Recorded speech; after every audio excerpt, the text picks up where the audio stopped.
शाळेचा रस्ता. सुनीला पारनामे शाळेला चालली होती. पाटी दप्तर सांभाळत, चपला फटक फटक वाजवत, रंगीत रिबन लावलेल्या वेण्या उडवत सुनीला घाईघाईने शाळेला चालली होती. शाळेत वेळेवर पोचायला हवं होतं, नाहीतर उशीर झाला असता आणि बाईंची बोलणी खावी लागली असती. म्हणून सुनीलाचं सगळं लक्ष शाळेत वेळेवर पोचण्याकडे लागलं होतं. तिच्या चिमुकल्या आयुष्यात शाळेला जाण्याला फार महत्व होतं. सुनीला अवघी 8 वर्षाची होती. सगळे म्हणत की तिच्या वयाच्या मानानं शहाणपणा फार आहे. हातावर हनवटी ठेवून ती घराच्या पायरीवर विचार करत बसली की बरीच प्रौढ वाटे. सुनीला एकसारखी कसला न कसला विचार करत असायची. वाचलेल्या, ऐकलेल्या, पाहिलेल्या किंवा न पाहिलेल्या असंख्य गोष्टी ती मनात घोळवत राही. कधी कधी त्या तशा का ह्याचा विचार करत बसे. तिचे बाबा एवढे धिप्पाड, पण कधी कधी त्यांना लहान मुलासारखं धरून आणलं जाईल. असं का व्हावं हे सुनीलाला कळत नसे. बाबांना असं धरून आणलं की ते लवकरच झोपी जात, पण त्याआधी ते जी काय बडबड करत तिच्यातलं अक्षरही सुनीलाला कळत नसे. पण या प्रकाराबद्दल तिने चुकूनही कुणालाही कधीही विचारलं नव्हतं. बाबांना विचारायचा तिचा धीर नव्हता आणि आईला विचारलं तर का कुणाच ठाऊक आई रडेल असं तिला वाटे. म्हणून हा प्रश्न तिने मनातल्या मनात दाबून टाकला होता. एवढंच नाही तर त्याचं उत्तरही तिला नकळत उमगू लागलं होतं. असले आणखी असंख्य प्रश्न तिच्या मनात जमा झाले होते. तिच्या शाळेतल्या आडिवरेकर बाई कधी कधी तिच्या अंगावरून हात फिरवत. तो हात विलक्षण खरखरीत लागे. जणू एखाद्या प्राण्याचे पंजे बाईंच्या मनगटाला बसवले होते. जणू त्या हाताला निवडुंगाचे फडे होते. आपल्या आईचे हात पालवीसारखे मऊ असताना बाईंचे हात काटेरी कसे हे सुनीलाला समजत नसे. पण हेही तिने कधी कुणाला सांगितलं नाही. सुनीला तशी अबोलच होती. खूप बोलावं असं तिच्या मनात येई, पण काही बोलायची तिला भीती वाटे. तू गप्प बेस, लहान आहेस तू अजून, असं कुणी म्हणेल अशी धास्ती वाटायची. तरी सुद्धा ती बोलायचं ठरवी, पण नेमकं बोलायची वेळ येताच तिच्या घशाशी आवंढा येईल आणि ठरवलेल्यातलं फारच थोडं बोलणं शक्य होईल, तेही घाबरत घाबरत तुटकपणे. ऐकणारा खोळ्यात काढील की काय अशा शंकेने. ती मग अधिकच गप्प व्हायची, निमूट बसून राहायची. मनातल्या मनात मात्र तिचं बोलणं अखंड चालू असायचं. गुडघ्यावर कोपर आणि तळहातावर हनवटी टेकून डोळे विस्फारून सुनीला बसायची आणि मनातल्या मनात खूप बोलायची. आणि आश्चर्य म्हणजे तिचे हे मनातलं बोलणं अत्यंत धिटायचं आणि सुसंगत, लांब लचक असायचं. त्याला काही काळवेळ नसे. घरीच कशाला, शाळेतही एखाद्या बारीकशा प्रसंगानं तिचं हे बोलणं सुरू व्हायचं आणि तिची तंद्री लागायची. सुनीला एकदा मनाशी बोलू लागली की त्या भरात तिला काय काय सुचायचं. नको ते विषय निघत, नाही त्या आठवणी येत. सुनीला तशी भित्री नव्हती, पण काही विशिष्ट आठवणी निघाल्या म्हणजे तिच्या अंगावर सरसरून काटा उभा राहील. एकदा तिला आड रस्त्याला झाडाखाली दगडावर कोंबडे मारून त्याचं रक्त सांडलेलं दिसलं होतं. ते आठवलं की ती घाबरायची. एकदा जत्रेत एका माणसाने स्वतःच्या डोळ्यातून बुबुळ काढून ते खिशात टाकलेलं तिनं पाहिलं होतं. ते काचेचं आहे असं कळल्यानंतरही तिची भीती कमी झाली नव्हती. काही काही अगदी साध्या गोष्टींची तर तिला याहीपेक्षा अधिक भीती वाटे. त्या आठवल्या की तिचा जीव नुसता कासा दिसतोय. झिमझिम आवाज करत दारावरून एकदा एक गाडी गेली होती. तिची भीती, वटवाघळांच्या उलटे लोंबण्याची भीती, कुलूप घातलेल्या खोलीची भीती, एकदा रात्री जाग आली असताना शांततेत एकदम ऐकू आलेल्या आईच्या मारू नका हो, मारू नका अशा दबलेल्या किंकाळ्यांची भीती. सुनीला तशी मुळीच भीती नव्हती, पण घरात तिला कसं जखडल्यासारखं, कोंडून घातल्यासारखं व्हायचं. सुनीलाचं घर का कोण जाणे अगदी उदास असायचं. कधी कधी तर हा उदासपणा इतक्या थराला जाई की असं उदासपणे बसून राहण्यापेक्षा त्या घरानं मोठमोठ्यानं रडावं असं तिला वाटायचं. आणि कधी कधी ते तसं रडायचं सुद्धा. रडायचं एवढंच नव्हे तर मोठमोठ्याने हुंदकं द्यायचे, आक्रोश करायचं, ओरडायचं, भडकून शिव्या सुद्धा द्यायचे. त्या घरात सुनीलाला आपण लहान आहोत असं कधी वाटत नसे. ती लहान आहे असं इतर कुणालाही वाटत नसे. कुणी तिला खेळायला बोलवत नसे की तिच्याशी खळखळून हसत नसे. स्वतःशीच बोलत ती बसून राही आणि घराच्या कानाकोपऱ्यातल्या सावल्यातून नाना भयप्रद आठवणीच मग तिच्या सोबतीला येत.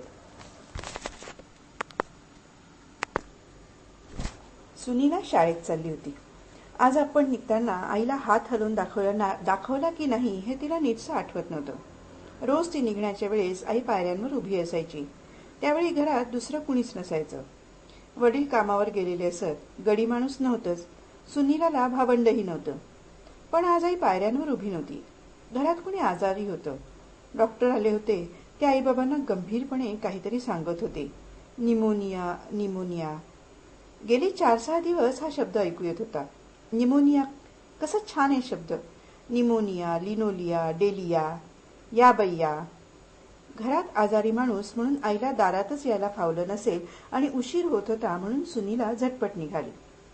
दूर कुठेतरी 10चे टोले पडले. शाळा भरायला अजून तब्बल अर्धा तास अवकाश होता. पण कुणी सांगावं, टोले देणारं हे घड्याळ बरोबर नसेल तर? कदाचित ते मागे सुद्धा असेल. आणि मगाच कुणीतरी दटावल्यासारख्या आवाजात, सुनीला चल निघ, तुझी वेळ झाली, असं नव्हतं का म्हटलं? सुनीलानं टोले मोजले नाहीत. ते 10चे असावेत असे तिने आपला अंदाज केला. पण खरं तर ते 10 नंतर थांबले नाही. ते आपले वाजतच राहिले. सुनीलाला मोठं चमत्कारिक वाटलं. ती एकदम पळतच सुटली. पण थोड्या अंतरावर सुद्धा ते टोले ऐकू येतच राहिले. सुनीला भरभर चालू लागली. आपण आजवर कधीच इतक्या भरभर चाललो नसू असं तिला वाटत होतं. इतक्या भरभर की हाताला वारं सुद्धा लागत होतं. आपण इतकी घाई का करत आहो हे तिचं तिलाच कळत नव्हतं. मात्र कधी एकदा शाळेत पोचतो असं तिला झालं होतं एवढं खरं. शाळेत जायला सुनीला नेहमीच उत्सुक असायची. घरात वावरताना तिच्यावर जे दडपण असे ते शाळेत थोडं तरी कमी होईल. शाळेत जायला पाऊल टाकलं की तिला कसं मोकळं मोकळं वाटे. घरी कोणत्या क्षणी काय होईल याची खात्रीच नव्हती. त्या मानाने शाळा सुरक्षित होती. शाळेत तिच्या बरोबरची मुलं होती. सगळं कसं नीटनेटकं, वेळच्या वेळी होणारं, घडी घातल्यासारखं ठाकठीक होतं. शाळा हसायची, खिदळायची, गप्प सुद्धा बसायची. पण ते गप्प बसणं उदासवाणं नव्हतं. शाळेत प्रकाश होता, कोनाडे नव्हते, सावल्याही नव्हत्या. शाळेत नेहमी दुपारची वेळ असायची. रात्र नसे की अंधारात दबलेल्या किंकाळ्या नसत. वेडवाकडं बोलणं नसे. शाळेतल्या एकेका गोष्टीबद्दल तिला फार कुतूहल होतं. नव्या बाई येतात कुठून, जुन्या बाई जातात कुठे, शिक्षकांना सगळं शिकवता येतं तरी कसं, पट्टेवाल्याची बटणं चकाकतात कशी, या सगळ्याबद्दल कुतूहल. मुख्य म्हणजे हजेरी बुकाबद्दल. ते हिरवट पुस्तक नेहमी बाईंच्या हातात असायचं आणि त्यातून त्या एक एक नाव वाचायच्या. त्यातली नावं वाचावीत, आपलं नाव त्यात बघावं असं सुनीलाला फार वाटायचं.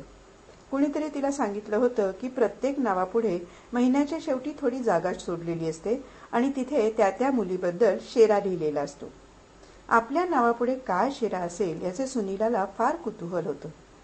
पण हजेरी बुक असायचं नेहमी बाईंच्या ताब्यात. हजेरी संपली की पट्टेवाला येऊन ते घेऊन जायचा.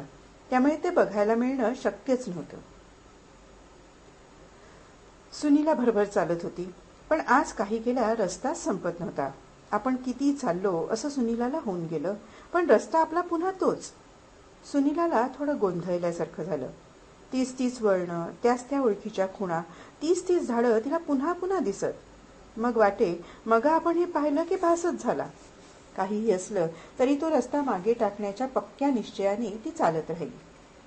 आणि पहिल्या प्रथमच आणखी एक गोष्ट सुनीलाच्या लक्षात आली.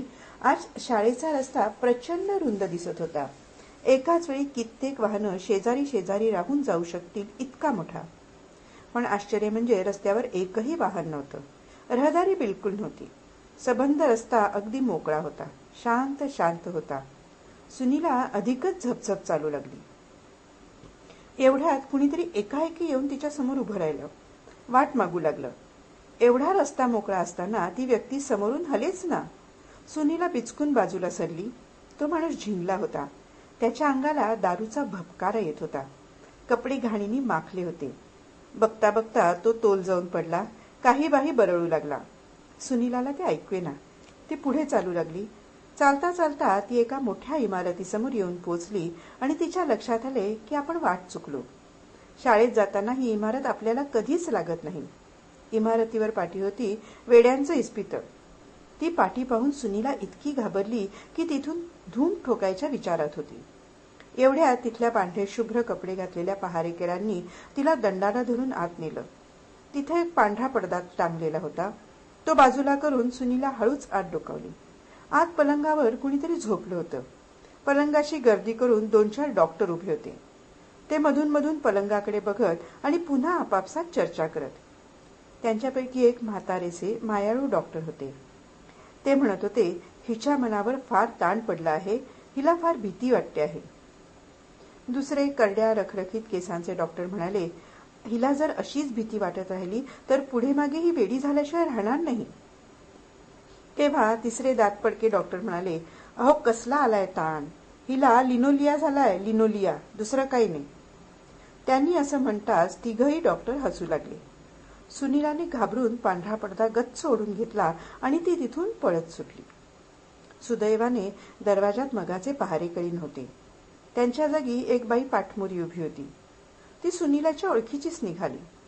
सुनीलाने धावत जाऊन तिला मिठी मारली, पण दुसऱ्याच क्षणी ती दूर झाली, कारण ती बाई स्वतःच रडत होती. हुंदके देत ती सुनीलाला म्हणाली, काय करू ग, अजून ते आले नाहीत, मला काळजी वाटते. एवढ्यात मगाच्या दारुड्याला घेऊन चौघे जण तिथे आले. तशी ती बाई घाईघाईने पुढे झाली. सुनीला मात्र तिथून सटकली. चालता चालता तिला वाटेत पाणी लागलं. सुनीलाला पाणी फार आवडे.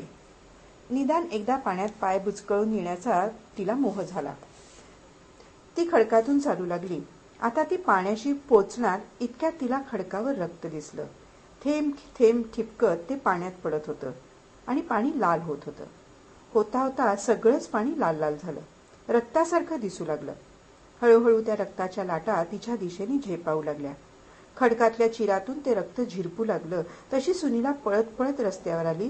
पुन्हा शाळेच्या दिशेनं चालू लागली. एवढ्यात काळोख पडायला सुरुवात झाली. पहिल्याने ऊन नुसते हिरवे हिरवेगार होत गेले आणि मग दाट जंगलात असतो तसा हिरवा मिट्ट अंधार सगळीकडे पसरला. शाळेत पोचायला आता फारच उशीर होणार या जाणीवेने सुनीला भेदरून गेली. तिने आपल्या चालण्याचा वेगही वाढवला आणि एकदम तिच्या लक्षात आलं की नुसता वेग वाढवून काय उपयोग, आपला रस्ताच मुळी चुकलाय. इथली एकही खूण ओळखीची दिसत नाही. पण नाहीतरी कसं म्हणावं, हे सारं कधीतरी कुठंतरी पाहिल्यासारखं वाटतं. सारं काही भराभर पालटत होतं आणि तरीही खूप वेळ तेच तेच राहत होतं. स्वप्नातल्यासारखं नाहीतर सिनेमातल्यासारखं. कितीही चालावं तरी शाळामुळे येतच नव्हती. आईने तिला सांगून ठेवलं होतं की पत्ता चुकला तर पोलिसला विचारावा. पोलिसची आठवण होताच तिच्या अंगातून शिरशिरी गेली. शेजारून एक ट्राम चालली होती. तिचा आवाज झिमझिम झिमझिम असा येत होता. गोष्टीतल्या राक्षसाच्या गळ्यातल्या अवजड माळा वाजाव्यात तसा तो आवाज तालबद्ध आणि जड होता. साऱ्या वातावरणात जणू तो आवाज घुमत होता आणि त्याचे अधिकच जड प्रतिध्वनी येत होते. तो आवाज ऐकून सुनीलाची छाती धडधडू लागली आणि तरीही ट्राममध्ये कोण बसला आहे हे पाहण्याची तिला उत्सुकता वाटू लागली. तिने मान वर करून हळूच पाहिलं. आत रांगेने कुत्रे बसले होते, स्वस्थ पुतळ्यासारखे. फक्त त्यांच्या तोंडावर विकट हास्य होतं. छाती धपापत होती आणि जिभा बाहेर पडून लसलसत होत्या. सुनीलाला अडिवरेकर बाईंनी सांगितलेली रेड रायडिंग हुडची गोष्ट आठवली. तिला म्हणे जंगलात लांडगा भेटला होता. सुनीलाने लांडगा कधी पाहिला नव्हता, पण तो मोठा शिकारी कुत्र्या एवढा असतो असं बाईंनी सांगितलं होतं. ट्राम आता दूर गेली होती, पण तिचा झिमझिम आवाज अजूनही अस्पष्ट ऐकू येत होता. एवढ्याच सुनीलाच्या लक्षात आलं की ट्राममधून कुणीतरी उतरलं आहे. ते तिच्या मागून येऊ लागलं होतं. ते कोण असावं याची सुनीलाला कल्पना होती. तरीही तिने मागे वळून पाहिलं. तो लांडगा होता. दिसत होता भल्या मोठ्या कुत्र्यासारखा, पण तो लांडगाच होता हे नक्की. खाड खाड बूट वाजवत तो तिच्या मागून येत होता. सुनीला पळत सुटली. बुटांचा खाड खाड आवाज पाठीमागून येतच होता. हवेतली थंडी फारच वाढली होती. सुनीलाचे दात सुद्धा वाजू लागले. थंड पाण्यात गटांगळ्या खाव्यात असे आचके ती देत होती आणि तरीही धावत राहणं भागच होतं. समोरून पोलिसांची एक तुकडीच्या तुकडी आली. त्यांच्यापैकी प्रत्येकाने आपल्याबरोबर एक एक कैदी चालवला होता. प्रत्येक कैद्याच्या हातात हातकड्या छनछन वाजवत होत्या. आपला पाठलाग करणाऱ्या लांडग्याविषयी पोलिसांना सांगावं असं सुनीलाला एकदा वाटलं, पण त्याचा काही उपयोग नव्हता, कारण लांडग्याच्या हातात घालायला त्यांच्याकडे हातकड्या शिल्लकच नव्हत्या. दुसरं म्हणजे त्यांनी सुनीलाला बोलूच दिलं नसतं. तिची सबंध हकीकत ऐकून न घेता त्यांनी कदाचित तिला पकडलं असतं आणि लांडग्याला शाळेत पोचवलं असतं. म्हणून सुनीला त्यांच्याशी अक्षरही बोलली नाही. त्यांची सबंध पलटण डावा उजवा करत जाईपर्यंत वाट पाहणं तिला अशक्यच होतं, कारण बुटांचा आवाज जवळजवळ येऊ लागला होता. ती तशीच पलटणीत घुसली. पलटणीच्या दुसऱ्या अंगाने सुनीला बाहेर पडली तरी तो आवाज येतच राहिला. आई शिकेकाई कुटायची तसा तो आवाज होता. खट खट खण, खट खट खण. सुनीलाच्या अंगावर काटा उभा राहिला. इतकं धावूनही तिची थंडी कमी होत नव्हती. आता लांडगा नुसता हात लांब करून तिला पकडू शकला असता. इतक्यात सुनीलाला एक घोळका दिसला. बचावासाठी ती त्यात सामील झाली. एक डोंबारी खेळ करून दाखवत होता. त्याने सुनीलावर बोट रोखलं. त्यासरशी ती पुढे झाली. त्याने खूण करताच तिने हात पुढे केला. तशी त्याने पटकन आपली जीभ काढून तिच्या हातावर ठेवली. सुनीला किंचाळून हात झटकू लागली, पण तिचा हात हलेच ना. लाकडाचा करावा तसा तो निश्चल झाला होता. ती किंचाळू लागली. लोक हसू लागले. त्यामुळे डोंबाऱ्याला अधिकच अवसान चढले. त्याने पटापट आपली दोन्ही बुबुळे काढून तिच्या हातावर ठेवली. मोठमोठ्याने ओरडत सुनीला तिथून पळत सुटली, पण लोकांना हे आवडलं नाही. आरडाओरडा करत ते तिच्या मागे लागले. आता आंधळा झालेला तो डोंबारी तर सर्वांच्या पुढे होता. एकदम सुनीलाला ती मगाची बाई दिसली. तिने धावतच जाऊन त्या बाईच्या कमरेला मिठी मारली. तोवर चिडलेला जमाव तिथे आलाच. नसलेल्या डोळ्यांनी डोंबारी सुनीलाकडे रोखून पाहू लागला. खाड खाड बूट वाजवत लांडगाही एव्हाना तिथवर आला, पण त्या बाईच्या कमरेला मिठी मारल्यामुळे सुनीलाला कितीतरी सुरक्षित वाटत होतं. यांच्यापैकी कुणीच आपल्याला तिच्यापासून ओढून घेऊ शकणार नाही याची तिला खात्री होती. दुसऱ्याच क्षणी कुणीतरी तिला खसकन ओढलं. त्या बाईने किंकाळी फोडलेली ऐकू आली. मगाचा तो दारुडा काठी उगारून त्या बाईला मारू लागला होता. आता सुनीलाच त्या बाईच्या मदतीला धावली. दोघांच्या मध्ये पडून ती मुकाट्याने स्वतःच्या अंगावर मार घेऊ लागली. दारुडा त्वेषाने काठ्यांवर काठ्या हाणीत होता आणि सुनीला तो सारा मार मुकाट्याने सहन करत होती. एकदम तिला या मारानं बरं वाटू लागलं. सगळं अंग मोकळं झाल्यासारखं झालं. गादा झोडपल्यानंतर धुरळा उडावा तसा तिचा ताण एकदम उडून गेला. दुःखाची, वेदनेची, पुसटशीही जाणीव तिला राहिली नाही. इतका वेळ जी भीती सगळं अंग भरून राहिली होती ती त्या माराने अंगावेगळी झाली. तो डोंबारी, तो जमाव, तो लांडगा, पोलीस, कैदी, ती ट्राम, खडकावरून ठिपकणारं ते रक्त, या साऱ्यांचं काही वाटेनसं झालं. अंगावर पडणाऱ्या त्या काठ्यांनी सगळं शरीर जसं सुखावून निघालं. एक विलक्षण आनंद मनात दाटला. मोठमोठ्याने हसत सुटावं असं सुनीलाला वाटू लागलं. आणि त्याच क्षणी तिला शाळा सापडली. शाळा समोरच होती. सुनीलाने पाटी दप्तर सारखं केलं. फ्रॉक झटकला आणि ती बाहेरच्या मोठ्या प्रवेशद्वारातून आत शिरली. शाळेत सगळं शांत होतं. विलक्षण शांत. शाळा भरली होती, पण कुठल्याही वर्गातून शिक्षकांचा किंवा मुलांचा आवाज बाहेर येत नव्हता. आणि सगळी शाळा पांढरी शुभ्र दिसत होती. तिचा मूळ रंग सुनीलाला चटकन आठवेना, पण रातोरात त्या इमारतीला पांढरा रंग दिलेला दिसत होता. कंपाऊंड मधल्या झाडांवर एकही पान शिल्लक नव्हतं. एका रात्रीत सगळी झाडं निष्पर्ण झालेली दिसत होती. सगळीकडे विलक्षण शांतता पसरली होती. एरवी शाळा भरल्यानंतर वर्गात जायला सुनीलाला कोण भीती वाटायची, पण आज तिची सगळी भीती नाहीशी झाली होती. ताठ मानेनं ती त्या थंड शाळेच्या पायऱ्या चढू लागली. रोजच्या सवयीनं तिने वर्गाच्या दारातून आपल्या जागेकडे पाहिलं. ती अर्थातच रिकामी होती. सुनीला तिथे जाऊन बसली. तिला तसा काही विशेष उशीर झालेला दिसत नव्हता. आडिवरेकर बाईंनी नुकतीच हजेरी घ्यायला सुरुवात केली होती. सबंध वर्ग आज गप्प होता. कुणी हसत नव्हतं की गडबड करत नव्हतं. फक्त आपले नाव घेतलं की हळूच हजर म्हणत होते. सुनीलाला त्या शांतपणाचं खुदकन हसू आलं. तिला सगळ्यांचीच गंमत वाटत होती. भाऊलांसारख्या निमूट बसलेल्या सगळ्या मुलांना गुदगुल्या करून ती हसायची थांबणारच नाही इतकं हसवावं असं तिला वाटलं. संथ पाण्यात दगड टाकावा तसा त्या शांततेत बाई एक एक नाव घेत होत्या. सुनीला कान देऊन ऐकत राहिली. सगळ्यांची नावं घेऊन झाली तरी बाईंनी सुनीलाचं नाव घेतलंच नाही.